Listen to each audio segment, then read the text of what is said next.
Sa iba pang balita ngayong panahon na sunod-sunod na naman ang pagdating ng malalakas na ulan. Unti-unti na ring nararamdaman ng ating mga kababayang informal settlers ang pangamba sa kanilang buhay. Kaya't ang paglikas sa kanila ng pamahalaan ay inaasam-asam na rin nila. Ang detalye sa report ni Sam Ramirez.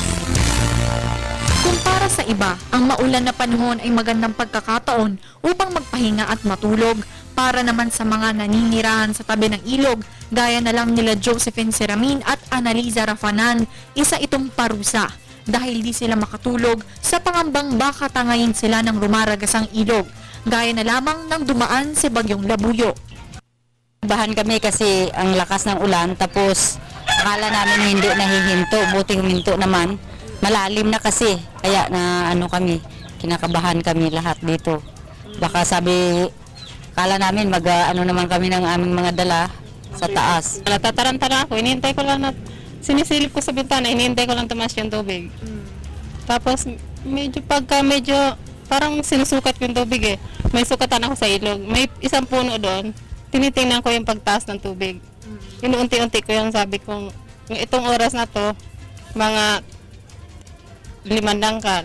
Sunod oras, tinitingnan ko lagi, nakamonitor sa akin yung tubig. Bukas si Josephine at Analiza sa opsyon na i-relocate sila ng pamahalaan. Tanging hiling lang nila, huwag silang ilayo sa kanilang kabuhayan. Isang in-city relocation naman ang inihahanda ng National Housing Authority, Metro Manila Development Authority at ang lokal na pamahalaan para sa kanila at sa daan-daan pang mga pamilya na nakatira sa gilid ng ilog sa lungsod ng Pasig. Sa loteng ito na pagmamay-ari ng MMDA, itatayo ang 2 5-story building bilang bahagi ng unang phase nitong in-city program.